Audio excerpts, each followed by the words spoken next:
Welcome to the Women Writing Podcast. I'm your book coach, Liisa Kovala. I'm an author, accelerator, certified fiction and memoir book coach, and the author of Sisters Winter War, Surviving Stutthof, and the upcoming Like Water for Weary Souls. And as a Finnish Canadian, I love my coffee. Take a coffee break with us as we chat about all things writerly with authors and publishing industry professionals.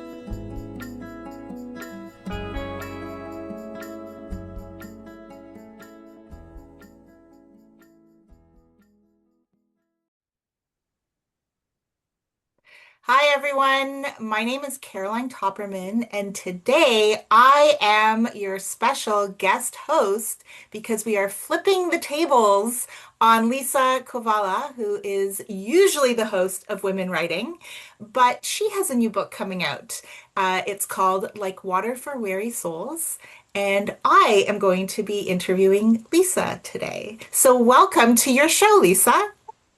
Caroline, this is really strange for me. I don't even know how to express it, but thank you for being our guest host.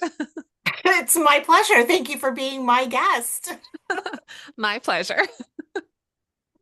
So I'm going to ask you to hold up a copy of your book since I had an ARC version, which was just a Word document, and it's really not that interesting to look at. But I love the cover. It's Oh, thanks. absolutely beautiful. So we should give some credit to Yeah. your cover designer. Yeah, the cover designer is Mark Karras, and he was just phenomenal to work with. And I really didn't have a vision for it. You know, sometimes you kind of know what you want your Yeah. cover to look like. I didn't have a vision, and I just Oh. sent him a bunch of covers I love by historical fiction writers. And I sent him the manuscript, and he just did his thing. And I was like, okay, this is like, so it has that Northern Ontario feel to it. It just And kind it of also has that reflected. like that depth, that darkness, it kind of like the undertones of the book, like it really just Yeah. brings all of that together. Yeah. So thank you, Mark. It was, it's Phenomenal always a job. little bit of a moment when you're like, what's it going to look like? And then when it comes back, you're like, okay, I'm so pleased with it. So yeah, it's Good. great. I want to start by actually asking you about the title of your book. Okay. Yes. So, um, like Water for Weary Souls is actually a passage from the Bible. Yes. Yeah. And it's the whole passage, I'm going to misquote it, so sorry. But it's something Okay. like good news from far away is like cold water for weary souls. And Yes. I love that idea. And but in the story, water isn't really, oh, there's my puppy having, I don't know if you can hear her barking, but in the background, as she does. So water is not always a positive thing in this story. There's, it's connected with death, but also the idea that water is that the main character Essie thinks about water as okay, this isn't really um, a positive thing, but it's there are other things that are good for a weary soul, like hope, like Right. justice, like love. So her mother says, it's like water for a weary soul, but really it's Essie is thinking of it in another way. Mhm. So that's what I was thinking about, like how this passage connects to the rest of the story. And I just love that passage. I think it's interesting. And I also have a character who travels to Karelia in the Soviet Union. And so one of the sisters who is our second protagonist, her name is Hannah. She's always waiting for this good news from her beloved who's traveled far away. So there is that kind of more literal connection, I guess, to that passage. And we're going to talk about Corellia in a minute too, because I have questions about that too. Like I so might many have a few answers. questions about things, but but also like so let's just start because you brought this up too. Let's just start closer to home with the like where with the book being set in Sudbury. It's the sorry, I literally do have notes because I was like, I want to do your book justice here.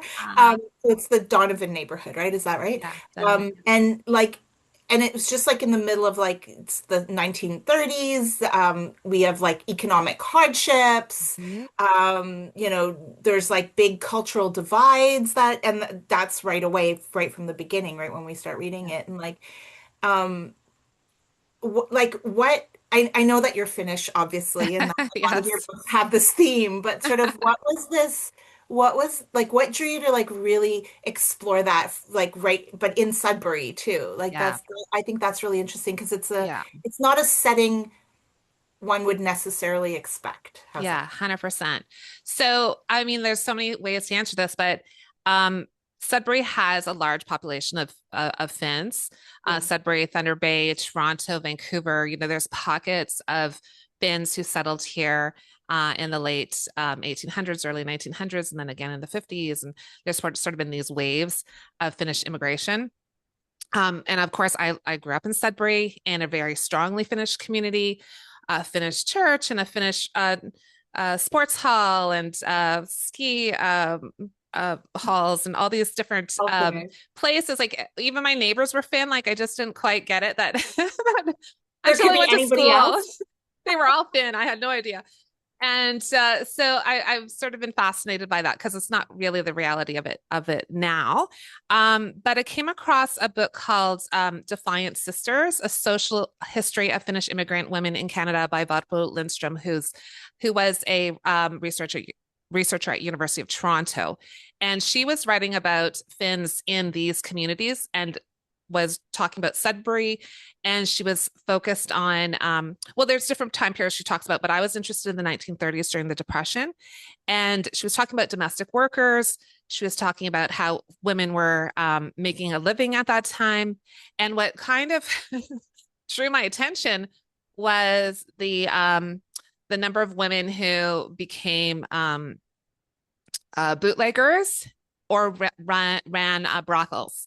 And of That's course, really my, cool. I that you love think, it. oh, there are stories there. So it's kind of fascinated by what women um, did to earn a living and to be independent and to be able to support themselves. And so that was kind of a little spark of an idea that, kind of lingered there for a little while.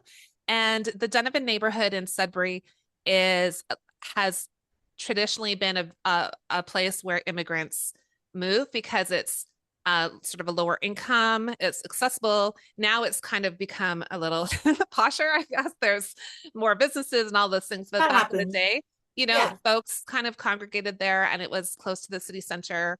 And so the Donovan has always had a little bit of a rough reputation, I guess, in Sudbury. Right. And so it's kind of another interesting place. I kind of wanted to explore these two young girls who come from a small farming community and come to the big city of Sudbury in 1930 and want to make their way in the world and just find a better life for themselves and how difficult that is, especially during the Depression. Yeah. And now I'm curious how the people of that neighborhood now will take it too. They'll be Yeah, like, hey, we're in a good neighborhood. What wait is a this? minute. We love you, Donovan. Actually, I know several folks that live there, so it's great. Um, I Got a think, good history, an interesting history. right? But and then speaking of history though, I think that just because when you're doing historical fiction, you're doing so much research and you're putting Mm, so many things into it. And I think as opposed to like if this was a nonfiction book, I think, you don't have to explain things that much. So I think mhm. it'd be good to explain, like, because you do have that. I'll just come back to the Karelia, the Soviet Karelia. Like, so, because there's a big Soviet Yeah, influence, I guess, yeah. and there's this pull to there. So just I like let's just give readers a little bit of a historic context Sure. why we're talking about Soviet when this is finished Yeah, and when what that all means. I mean, I know, but yeah, just in case people don't, and I think it's interesting because I think that when you're writing a book like this, it's just a good teaching opportunity yeah, too for 100%. people. Well, it was something that I was fascinated by. They called it Karelian fever. Yes, that So exactly. yeah, like it was Yeah. such an like there was just this movement, sort of a mass exodus of North American Finns from Canada and the US and Finns from Finland too, who moved to the Soviet Union in the 30s, in the 20s and It's like 30s. it's crazy to think Yeah. about that. Like, Yeah. yeah, let's go there. Right? And they were like, it was this they called it a workers' paradise. And it was a opportunity for Finns to be part of a community where they could raise their children and use the Finnish language. And it was sort of like um marketed to them as being like this socialist paradise, you know? So Yeah. so folks went, yeah, okay, because they had come from Finland to North America and the prosperity just wasn't there, right? They struggled. There was some issues with finding work, or if they found work, it was still hard to navigate. And a lot of Finns congregated together in groups because I think you want to keep your language, you want to keep your religion, all those things, just Yeah. as every other group did. And so there was this kind of draw to the Soviet Union. And it turns out, as these things do, that it wasn't quite as um, great an idea as I think they Also the assumed. 1930s Soviet Union. I mean, Yeah, right, right. right? And so they wanted youngish people. They wanted people with trade skills, like lumber workers, and they wanted engineers, and they were really trying to build up this society. And they get there, and the living conditions are terrible. There's a lack of there's food shortages. It's hard labor. It's difficult. It's not as rosy as it sounded. So a lots came back. Many people came back to Yeah. Canada. Some gave up their passports and then were stuck. And then later, in the late 30s, so I don't write about this part, but in the late 30s, Stalin's purges affected the Finns in Karelia. Some were disappeared. Some went into gulags. That whole Yeah. history that is very, very dark. And so I have one of my characters. He goes thinking he's going to have a better life. It's an opportunity. It's exciting. It's a chance to make a difference. And he goes and, of course, leaves behind his betrothed, and she is just waiting for these letters to come. And at first, they're great, and slowly, they're not so good. Yeah. And then when she stops receiving letters, panic ensues, and she is, needing to find out what happened to him. So it's kind of one of those. The original title of this book when I was working on it was Dreams of Karelia, Ah, okay. because I Oh, just thought of interesting. Karelia as being, all of us have a desire, a dream to have a better life, whatever that looks like. Everyone in the Yeah. book has aspirations. They want something better for themselves, for their children, for their family, whatever. And Karelia is kind of like that that pinnacle for some people, and yet it's not what you expect it to be or want it to be, and it can't deliver.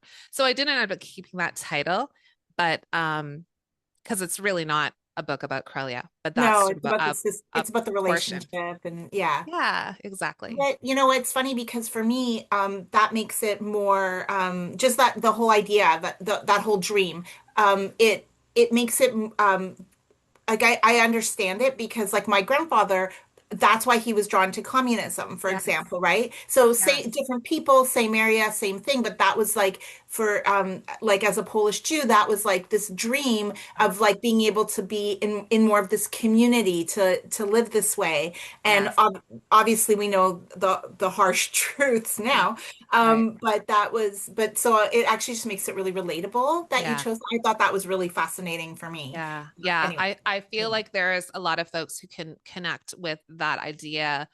And I was thinking about like my grandfather who after the Finnish Civil War, he didn't want to take sides between the sort of red Finns, communist red Finns and Yeah, the yeah, white Finns. And so he was whisked away on a I don't know, like they like some kind of a covered him up in a wagon or something. And I guess there was a couple other guys too. We don't know exactly the whole story because it's like no one quite knows what happened, but he just refused to take sides between the reds and the whites. And so he was targeted by both sides. And so he had to flee the country and he came to Canada. And he said, he didn't want to bring those ideas with him here. But of course, people do. They could bring their can't help it. politics to a new country. And we did have red halls here in Sudbury. We had white halls, and you should never go to the other one. Like, you might be No, it's recruited and true. all the things. So, right up into the, I think, 50s, and maybe even 60s, there was, these kind of different halls I think around these ideas. I think it's even more like when I lived when I was like in high school, our neighbor, he was from Soviet Russia too. Like Yeah. he had come over, and they were the Jews that fled. Yeah. But he was like, "Oh yeah, no, like it was so good, communist." Like he kept saying how great it was, and I remember him and my dad would talk, and my dad would be like, "What are you talking Yeah. about? Right. Do Yeah. you not like let's have a history Like, lesson?" yeah, But yeah, yeah, let's really think about so this. I think that like yeah, for my grandfather, he believed that it was such a great idea, but that yes, it could never work. Like you exactly, just can't exactly. make it happen. I was talking to somebody recently who he fled Afghanistan and Mm, he wound up in Moscow and not that long ago because he yeah. only has like a few years, a handful of years on me. And he said he was like, I was a communist for 5 minutes until I when I saw what it really was, and then I stopped being one. Oh, wow. Because it Yeah. was that idea, it's the Yes. same thing, that this Yeah. idea. Yeah. But okay, so Love- a lot of questions. So let's like so did something that like in all this because you've done so much research obviously and you know all this and you did research for your other books as well, which we are going to touch upon. But is there like something that you figured like that you found that you discovered that like helped shape the plot of this book? Like I'm always wondering about that because when That's a when great I question. write like Mm. yeah, like when I write there's always something that just hits me like blindsides me and then I'm like, well, now my whole book is different. This is so well, I mean, maybe not quite so dramatically, but I Okay. did set out to write a mystery. That was my intention. I was going to write a light-hearted mystery that like I just thought that would be a fun thing to do and I would learn how to write a mystery. And I So took a you failed. course. Oh yeah, completely. I took a course and I had all these ideas about this mystery and then I started and I thought, well, I'll have finished characters because it's kind of, let's I just dropped the book. Um, like that's kind of my wheelhouse, right? I'm like, Yeah. okay, like what if these girls, and what if this happened? What if these girls from Wanap, where my mom grew up in this farming community, came to Sudbury, and one of them is found dead? And what would the other sister do? So that was a little bit of a kernel of an idea, and and I started writing, and it soon became very evident that, oh, no, it's historical fiction, it's literary fiction. And yes, there is a mystery in it. Yes, the sister is looking for what happened to her sister. She wants the truth about what happened. She believes it wasn't an accident like the police think it is, and she is determined to find out what happened. But it soon became evident that, oh, this is really about a lot of other interpersonal relationships, family Oh relationships, yeah. justice, the just like secrets, the kind of secrets we hold from each other. It became about all those other things. And I don't think it came like it didn't sideswipe me. It was more of a, as I was writing, I was like, oh, this is something else. So I was like, Yes. okay, the mystery element is sort of there, but it's not a traditional mystery by any means. Yeah. It became a whole other thing. And Oh in no. fact, a very early version of this book had both Essie and Hannah's stories, one chapter after the next, and I was trying to sustain Hannah's voice as the dead girl. And after a few chapters, I'm like, this is cool, but it's not going to work for a whole book. So, you had to pivot again. Yeah. So it's kind of a process of discovery too, right? You have an idea, but the Because book it's like, says, no, I'm going to do this. yeah, the book at some point takes over and goes, "Nice try, thank Yeah, you, thanks yeah, for yeah. We're thanks not for doing coming that. out, but we're going this way." Yeah, because I Yeah, mean, it's also like a cultural criticism or commentary, right? Like, there's yeah, just so much more depth to it than like a nice lighthearted mystery. yeah, yeah, So I don't know, it yeah. speaks to me. I love that. Um, Love it. like we should like talk about like the little positive stuff though too, and like talk about Yeah, Essie a little bit because she's such yeah. an interesting character, and this is you have okay, am I mispronounce like how do you really say the word sisu? Like what Yeah, that's is good. it? Sisu, yeah. So Sisu? look, Okay. I brought my Sisu mug for my Oh, coffee fantastic. break with you. And actually, hilariously, I was first introduced to this word by a girl that was living in Waterloo when I was living there. Yeah, And she actually started cakes and yeah, just like, and just do, she started like I guess a confectionery business, really. And she called it, and that's what she called it, Sisu. And Really? Oh, yeah, I and love so it. that was the first thing, and I was like, oh, that's weird. And it was all like, it's funny because it was all like pink and pretty and everything. Yes, And then, but I think there's more to that word than that. And 100%. like Essie, because there's this, so I'm like dancing around this thing in my head here, like because it's like she navigate like so Essie's like navigating this mystery and it's horrible and they live in a um sorry the garbage Brothel. it's Yeah. yeah and it's garbage day outside so like I Yes. just made the truck come by It's that's real great life over here. Yeah, um for sure. The dog, the garbage people, it's all, yeah. but yeah, like they live in a brothel. It's this is dark, right? It's the whole like to me, I think I was like physically cold while I was reading, the book kind of thing. So Yeah. it really evoked all that. And yet, like she kind of maintains Mm, her own sisu throughout. And I yeah. just sorry, like I Yeah, just found a her to be a really 100%. fascinating character. Yeah. So for those people who don't know what sisu is, it's a word that has no translation in English actually, but it's sort of variously been described as courage or determination in the face of adversity. It's that sort of inner drive you have to keep going even when things are at their worst. And so my thought is that sisu is something that everyone has, like Finns claim it, and we wrote the word, but I think it's something that is, within all of us. It's how we can continue moving on through difficult things. So at the beginning of the story, I think Essie doesn't really feel like she has sisu, that her father does, that the people around her do. The madam um, has Madame Rosa has Sisu, and she knows that she needs to find her what happened to her sister, so she needs to draw on their strength. But as the story progresses, she is drawing on her own inner strength and is able to keep going in a very determined way. I had an editor once say that, but she's not that upset when her sister dies at the beginning. And I think, oh no, you got that wrong. Like she is so deeply devastated. It just doesn't come out in that wailing, sobbing. It Yeah. comes out as a inner power to have to be like, and one of the first things she does is when they say it's an accident, she says, no, it's not. Yeah. And she walks away and she's like, I have to do something. So I think it comes from um, seeing the people around me as I was growing up confront some really difficult things in their lives and how the public face of it was maybe looked kind of cold, or maybe it looked like it wasn't emotional, but me understanding that there was deep emotion there and deep desire to set things right and find justice and all of those things. So that idea of sisu is not like you wear it on your sleeve and say, hey, look at me, I'm so great, and look at I'm so determined. It's like it's internal and Yeah. it's a drive.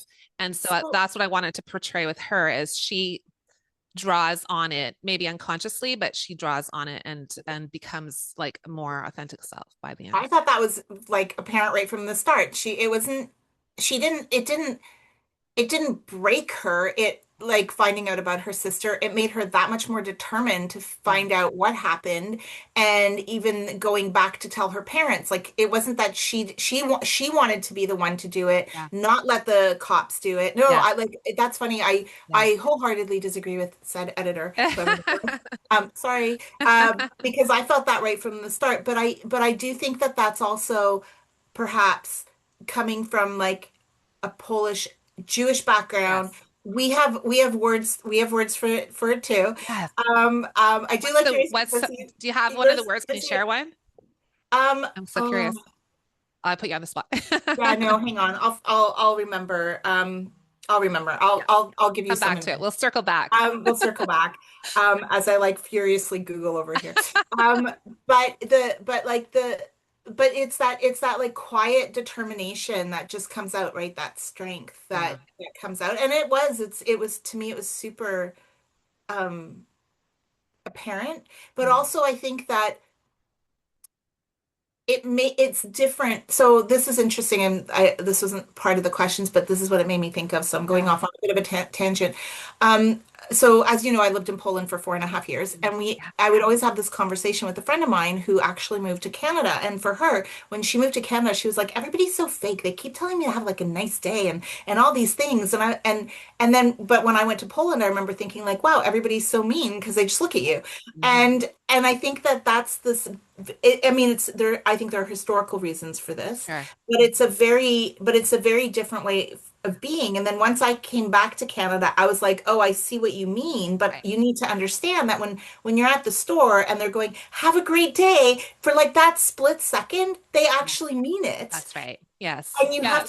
you have to sort of see that. So I think that you play with that really well too. And it might be just I think the power of it, how I see it, is that it's like a bridge to different cultures. So Mm. people can see that, because there is that, we joke about it all the time. You go to like Eastern Europe and everybody's so mean, or Germany or something, Yes. and Yes. everybody's just Yeah. so mean. But they're not. It's just No. a different way of being. Yes. It's a different thing. So I think that Yeah. that's really I find interesting. that, yeah, I think you nailed it there. And so I was born in Canada. So like I'm a Finnish Canadian. I'm 100% Finnish DNA, but I was born here. So I'm that like hybrid version of growing up in a Finnish household and a Finnish community and being a Canadian. So I have all the all the things and I see all the things.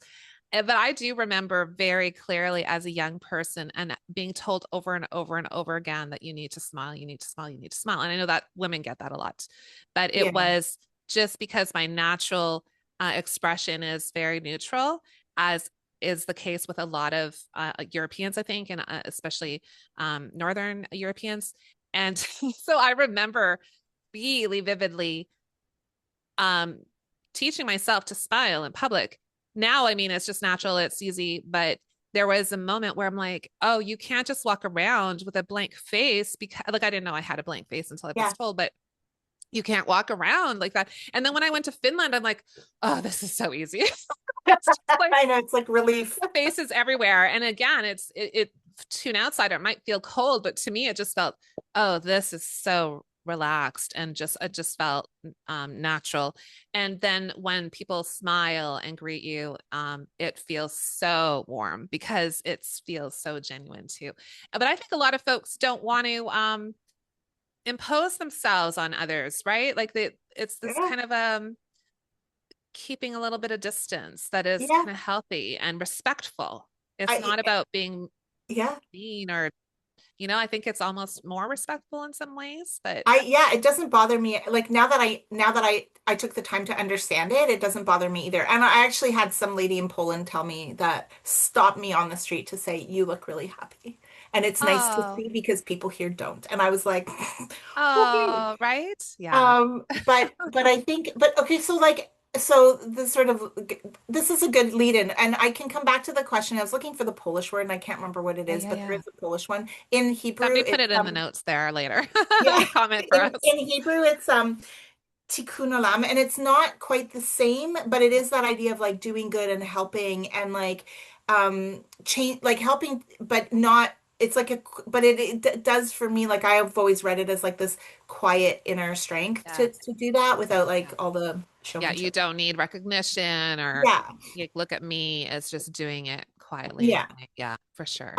So how do you keep, this is like a cheesy sentence, I apologize.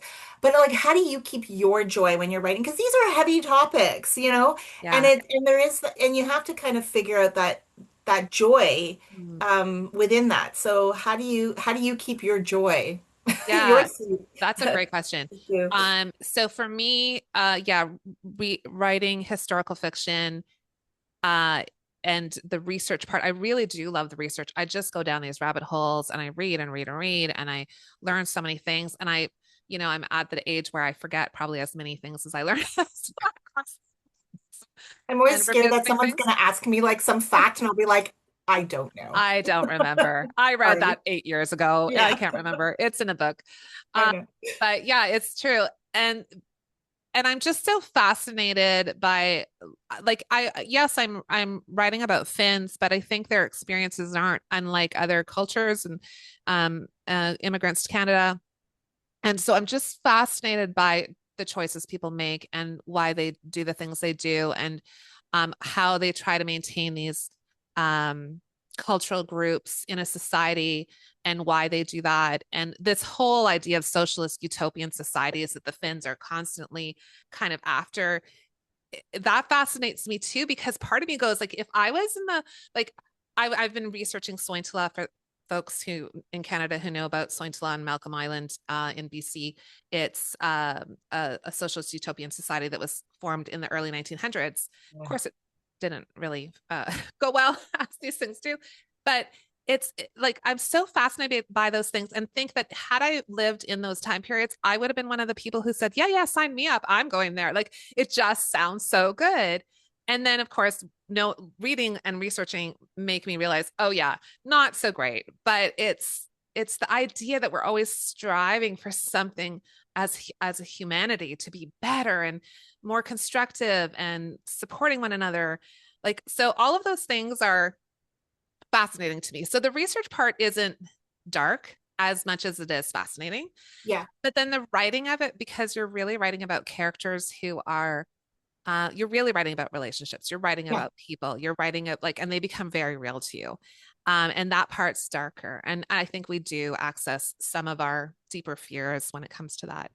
Um, so yeah, I mean, I so on the one hand, I gather joy by actually writing, which sounds strange, writing really dark things, and then No, I'm I get it. you I know, get you that. like actually getting words on page it makes me feel like good. And when I'm not writing, I can tell in my body like things aren't quite right. Like I'm not writing and I'm just not feeling great. But other things I just do include like just walking. If when I need to walk, I need to think about the story. I need to think about what's going on. I need to be in nature. I need to be around trees. I need to be around water.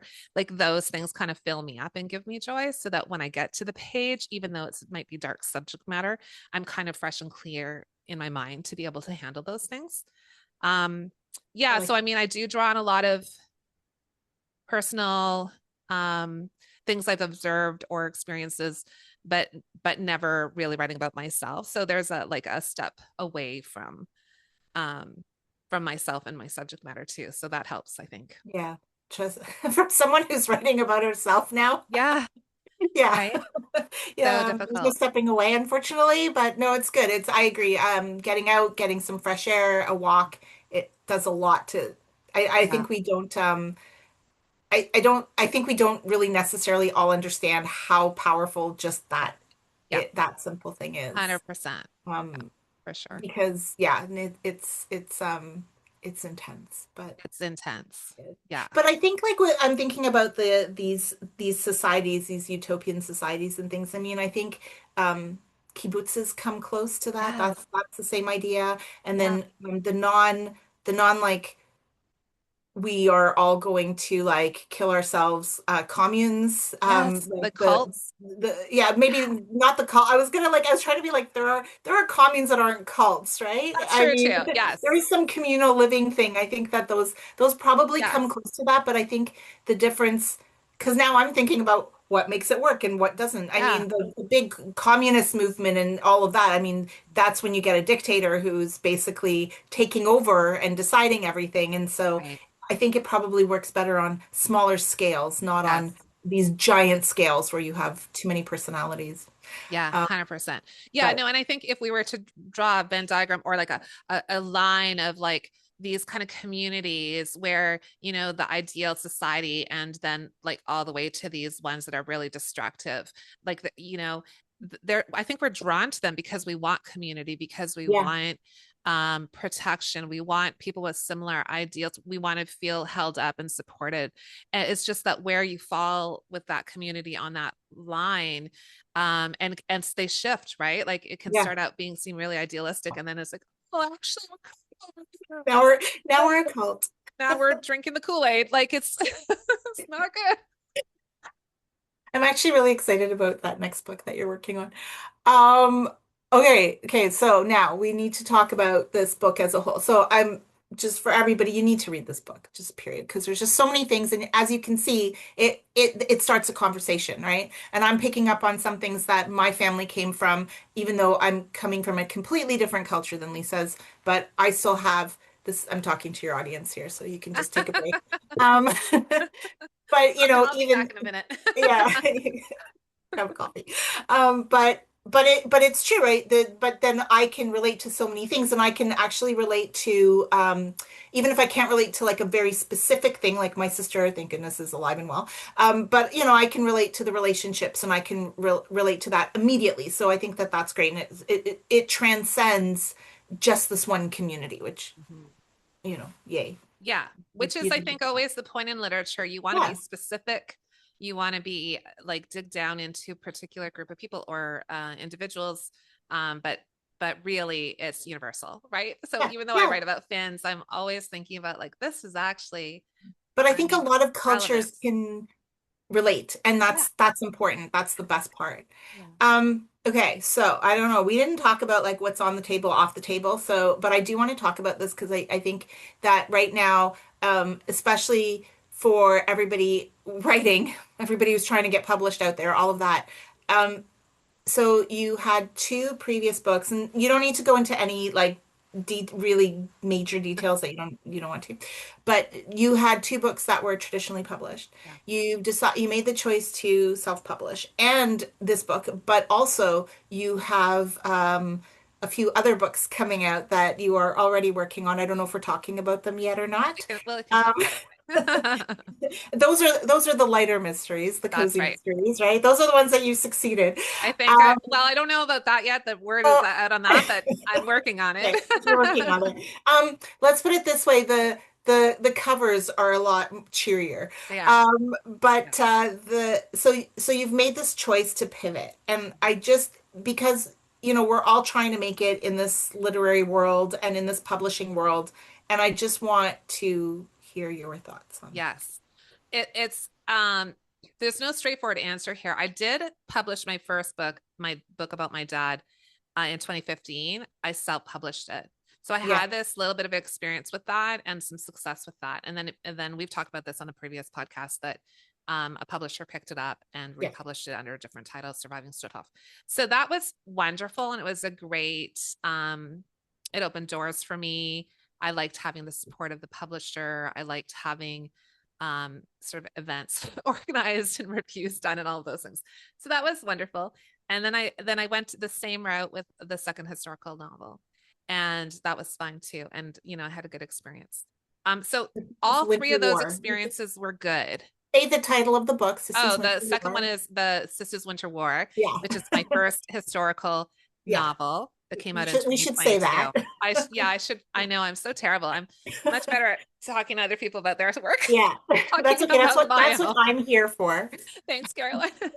And so yeah, then it came to this book, and so I had sent it to my publisher and she was considering it. And, time was passing and I wrote two other books. Well, I wrote one book about a Finnish war child that is sort of sitting on my laptop at the moment.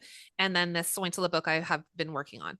So I never stop writing. I just keep writing and, pitching or do whatever I'm doing. So there was conversation with the publisher and there was interest, but I knew like it had taken quite a while. And then I knew that it was going to take at least another 2 years from this. It was kind of conversations in the spring. And it was at least 2 years, maybe longer before this book was going to come out. And, none of us are getting any younger. So I thought, okay, I just think I need to move forward with this book. Plus, I'm a book coach and I have a lot of clients who are interested in self-publishing. And I have done it once in 2015, but things have really changed. Oh yeah. So I thought this is a great opportunity for me to get this book out at sort of like a shorter time frame, put it out the way I want to put it out, and learn about self-publishing again. And so I don't know if anyone subscribes to astrology, but like I don't know that much about astrology, but I'm an Aries and I know that I have Aries qualities. I can be impatient. I am independent. I like to be in charge of things. Like I have had through publishing had to learn to be patient, and that's a good thing. I'm much more patient than I used to be. But this whole self-publishing this book, I got to make Yeah.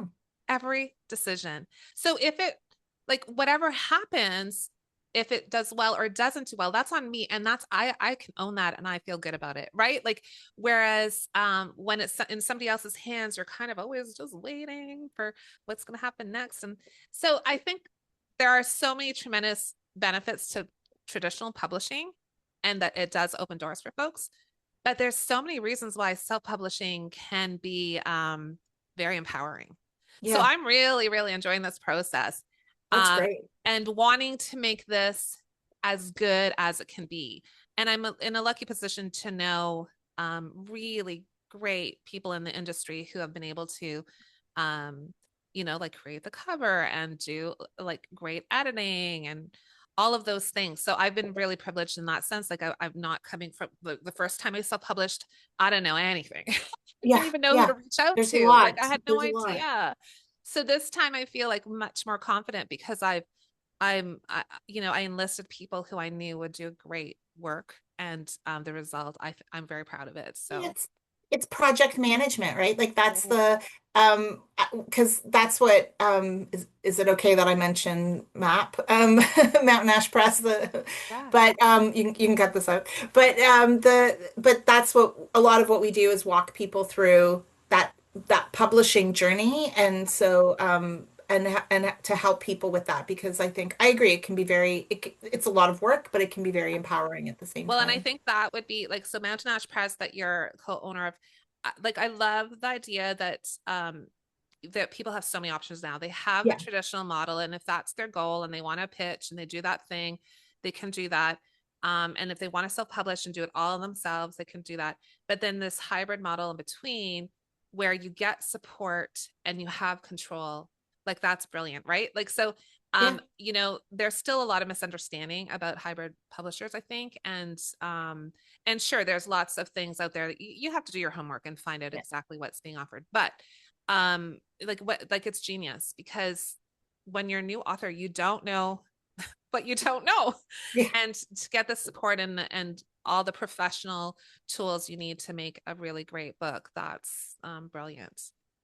Yeah. So I think we met as book coaches, right? That's Yes. how you and I met. I was just thinking Yeah. about that. Yeah. Because you mentioned book coaching. So I know how getting certified as a book coach, how that changed my approach to Yeah. writing. How like I'm curious, how did that change your approach to writing? Yeah. Um, yeah, 100%. it's a big question. That might be a Oh, question for like three yeah, more podcasts, but that's a whole episode right there. But just like in a nutshell, so I had was an English major. I taught high school English. I was a really avid reader my whole life, aspiring writer, and I'd done a lot of work. And I, did the U of T program, and I did the Humber School for Writers, and like all great, right? I felt like I was learning, and you're just always want to move forward and learn more. yeah, And then I came across Author Accelerator, and I thought, is this for real? is this is you this a know, real program? yeah. So actually, one of our colleagues, Dinah LaPrairie, who lives in Sudbury, I knew her sort of in the from the literary community here, and I asked her like, I noticed on her website that she had done this program. I thought like, can you just tell Oh, me about this? okay. Like, did you like it? Was it good? Did you learn? And so we had a great conversation about it, and then I signed up for it. This is just after I'd retired, like I left teaching in 2022, and was thinking, okay, what am I going to do now? And I found this, and Dinah was like supportive. So what I found with Author Accelerator's program is it made me look at story in a different way, Yeah, and it shifted my thinking about how to write. Like a lot of, and I mean, I'm all good with however people want to approach their story and how they, if they plan it, if they plot, like whatever they want to do. But I have really shifted into a much more um being creative with the planning and then yeah, having the roadmap okay, for the writing. same. And I swear that probably shaves years off of a project, like it really does. Yep. And it gives you more confidence, and it gives you you can really see how the story evolves and where it's not just sitting together. So it just changed the way I looked at my projects. This book was written first before I did this program, But then I went back to it after the program to go, let's just Right. revisit this because when you know better, you do better, right? Oh So yeah. so it did shift things for sure. And I definitely am seeing things differently in, like, of course, with clients, you're seeing how they're structuring story and how they're looking at character arcs and all those things. But when I'm planning my own work now, I'm definitely looking at it in a different way than I did before. What about Yeah. you? How did you find it? So you know what it does for me? The biggest thing is that I come to stories with all these ideas, but they're all these pieced together things, Yeah, and it really it's like a series of like little vignettes. yeah, And what it really did for me is it made me bring it all down to this one thing of like, what's my point? Like, what am I really trying to yes, say? And so and sometimes that changes, yeah. but when I have this like central idea of what I want to say, Mhm. then everything else kind of starts to, it's like the puzzle pieces start to fall back in. Because I'm finishing a second book now, and I had all of this, like all these words down, Yeah, but the thing I've been stuck on was like, okay, but how do I end it? yeah, And then I actually took a seminar, as part of the program I'm in. I took a yeah. seminar on structure, and I realized, oh, I can do an open circle.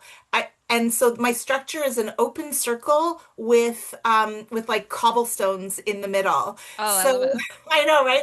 And I'm very visual. it sounds so weird and abstract, but like the minute I put those words down on paper, I was Mhm. like, oh, now I get it. Yes, Now I know how to like frame it, yes, and in keeping with like what am I trying to say? Like, why is anyone going to pick up this book and read right. it? Kind Yeah, of thing. yeah, for So yeah. sure. Yeah, I think that's so important.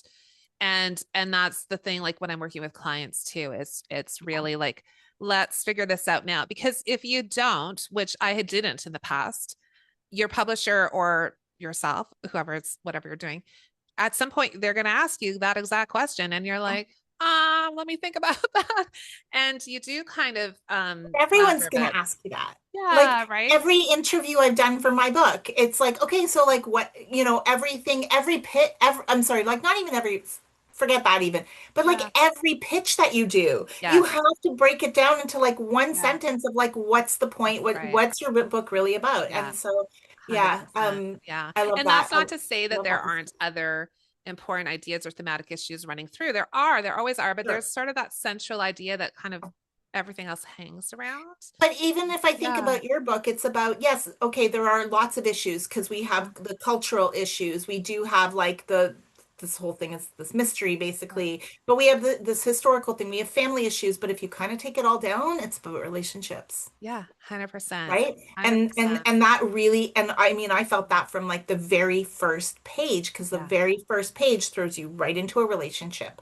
And Yes. maybe a good relationship, it may be a bad relationship, but Yeah. it's a relationship. That's And right. that's the big Yeah. thread and that's Yeah. your commentary. Yeah. 100%. And just that I like, and how complex and fragile and deep the relationships can Yeah. be, and how you think one relationship is solid and supportive and it's actually not, and or vice versa, right? So Yeah. yeah, really it comes down to people, like in historical fiction, we often think about, oh, we're writing about this time period or we're writing about this thing in history, and I talk about historical fiction that way too, but it's never really about those No. events. Those events are the background Yeah. in which you explore your Absolutely. characters, Yeah, Yeah. they're the sub characters of Yeah. the main thing. So Yeah, for like sure. you write, because you write across numerous genres now. So Now. you're a multi-genre writer. You Oh, can okay. I like I that feel term. like that's how we should have opened this whole thing. But the like and I know I because I know you, and I know you keep getting like consistently drawn back to historical fiction. So I think that one like runs deep in your blood Yeah. somewhere. But I'm curious because now that you're working on these cozy mysteries, like like how do the demands differ from writing this historical fiction to the cozy mysteries? So different. And I didn't expect that. like as a writer, I just thought, oh, you come up with a story and you da da da, and it's really different. Um, so I so I had actually, I can maybe give a little background. I came to your Mountain Ash writing retreat in the spring with kind of a vague idea that I wanted to write some genre Yeah, fiction. I kind of knew I wanted characters who lived in this great old house. Like I had these that's visions. great. Yeah, and I think I was kind of thinking of it as like women's fiction or possibly romance. And I was sort of like circling around the Mhm. ideas, and what I was really looking for was just a little break from the heavy, deep work of writing historical fiction, which I love. But I don't know, something about the times we live in, just something like a little lighthearted, something a little bit sweeter, something a little bit less that doesn't take me 4 years to write, that'd be good. Yeah. And by the end of that few days together, um, one of our colleagues, one of our other writing retreat participants, a friend of mine, Holly, and I were driving down the road and we saw this beautiful house. I'm like, you have to stop. I have to take a picture, which I never do that. I never do that. But I'm like, I got to take a picture of this house. That's the house. And I came back with this photograph and I was showing folks. And I think it might have been Andy Cumbo who said, oh, yeah, that's part of the ghost tour, Yeah, yeah, yeah. That was literally the ghost tour that we went on the year before. But Yeah. and then of course it has this whole history and I, Yeah. learned all about that and it's been, various things over time and it was on sale. So I was able to go into the realtor thing to look in the interior and not and I mean, I think Ghost Story would be fun too, but I started like envisioning a mystery and thinking, oh, what a great place to have like a small town. Like, and of course, Niagara on the Lake gives you those vibes right Yeah. away, right? Yeah. And one of the first stories we walked into, and I'm afraid I can't remember the name of it. Somebody will remember. I have her card, but there's like a Nordic store on the Yes. main street, and that was the Yeah. first store Holly and I went into. And I'm like, oh no, my character is going to own a Nordic cozy store, and like everything just was coming right in this organic sort of fun, delightful, joyful way. And so by the time I was driving home, I had the plan for book one in my head. It like Holly would say, it downloaded. It just came Yeah. to me. I was just like, and it was just fun and I was enthusiastic and filled with joy about writing it. So that's what happened. And then I thought, okay, I can try to write a series because why don't we just write a series? As one does. As one does. And I have this very bad habit of telling people what I'm doing before I do it because it gives me a little bit of oh, I told people I would do that, so I have to follow through. I'm Yeah, that it's kind of person. accountability. Right, Yeah. a little Yeah. accountability. And maybe I shouldn't do that because I've said I'll write 6 books and I'm just writing book 2 now and I'm thinking, oh, I don't know if I have 6 books in me. I But think you anyway, do. I think I'll try. But it's been just so fun to write and it's not that I don't love the historical fiction. I do. I have 2 others that are kind of in the works and when other good ideas come to me, I'll probably pursue them. But in the meantime, it's just been so fun to not just to be a little like be more lighthearted about murder. you know Because, in the times we live in, one right, should just be lighthearted. right, yeah, for That's it. sure, yeah. Yeah. I mean, it's a little bit of escapism, I guess. It's a No, but it's the little it's it's the joy, right? It's the sisu. joy, yeah, it's Yeah.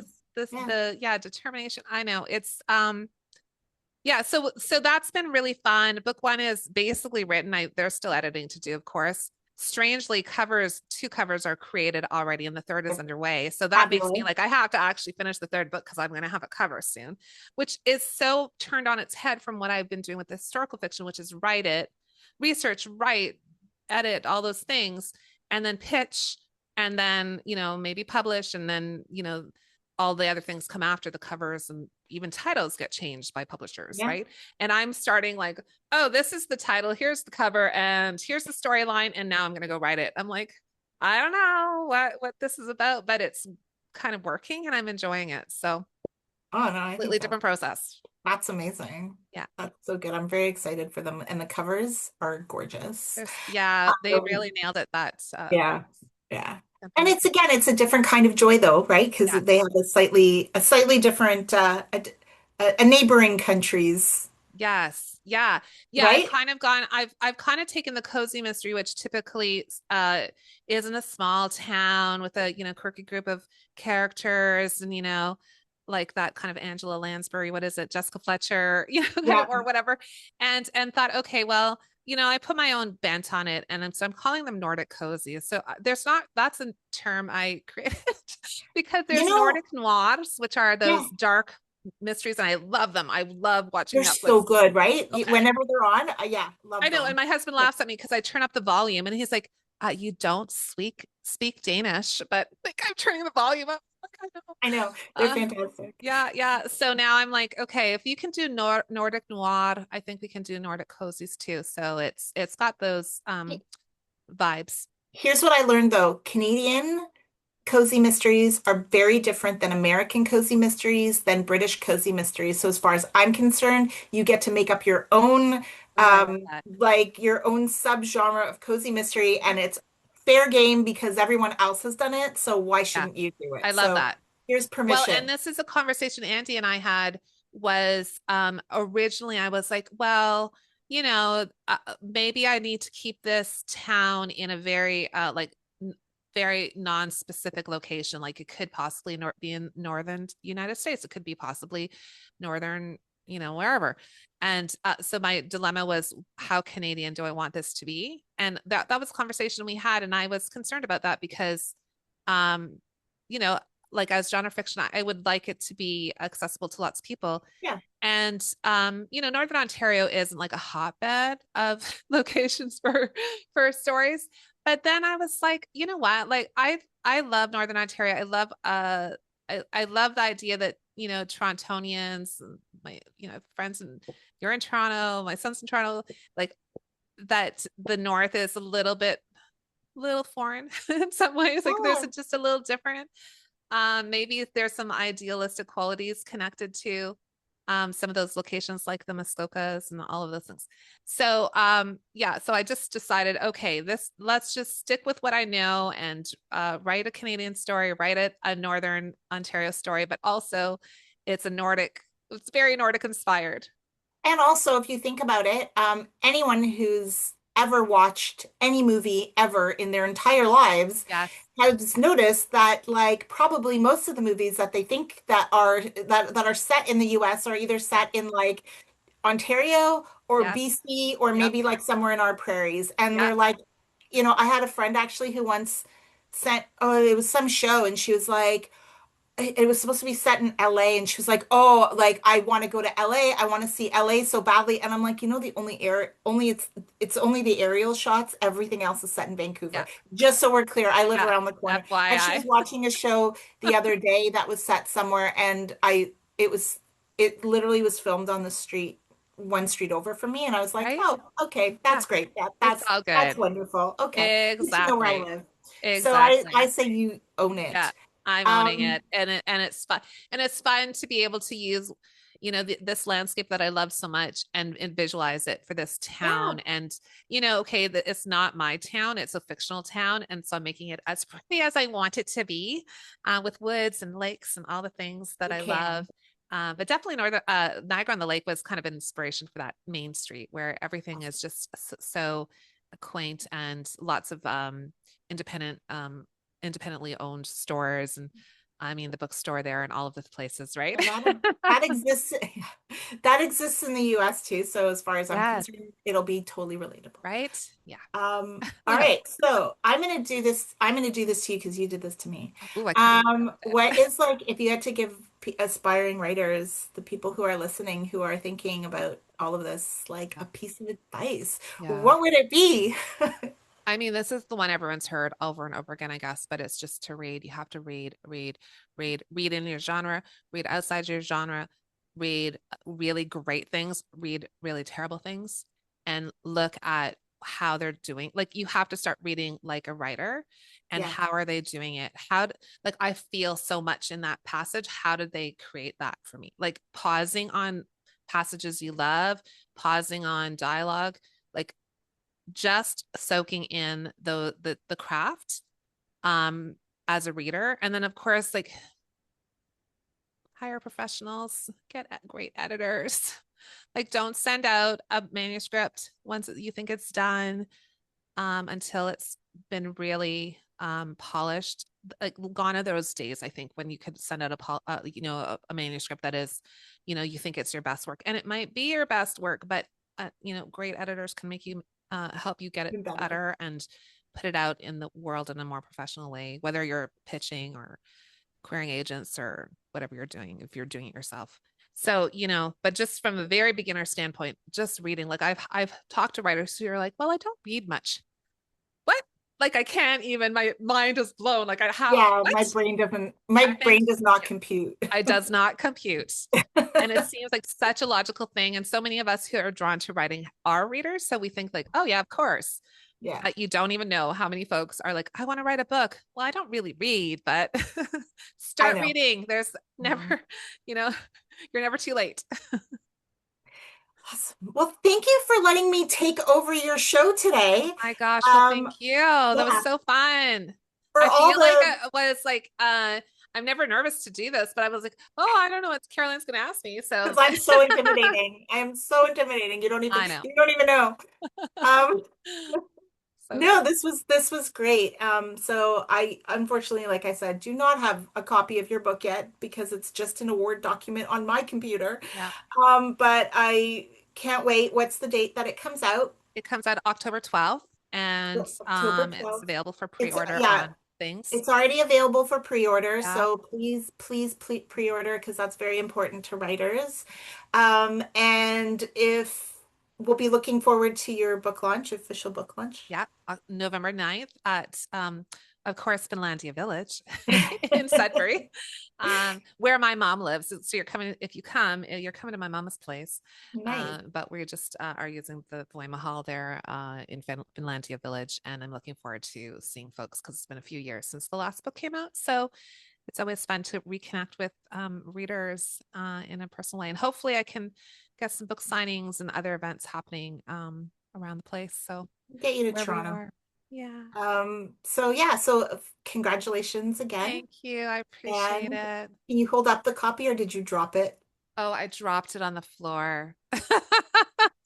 It's better than what I did one just before we did your podcast, which Yeah, is where you spilled I spilled coffee my all over. coffee all Yeah, over your book right before the episode. And so now I have a soaked, coffee stained one on the shelf with the fresh, beautiful copy. So I next get to to have it. two copies. So I will remind readers, like Water for Weary Souls by Liisa Kovala, coming out October 12th. Pre-order and or show up to her book launch, November 9th. Thank you, Caroline. Thank you. Do you have writing goals that you want to achieve in 2025? If you need support, encouragement, accountability, and community, join the Women Writing Circle. We meet bi-weekly to set writing goals and get pages done. Go to Women Writing on Substack and subscribe. Let's create a little magic this year. Thanks for taking time out of your schedule to have a coffee break with us at Women Writing. Don't forget to subscribe to Women Writing on Substack. If you like this episode, share it with someone who needs a writing break and a little inspiration. Happy writing! Thank you to Michael Jensen for his original music and editing, and to Mia Jensen for the logo design.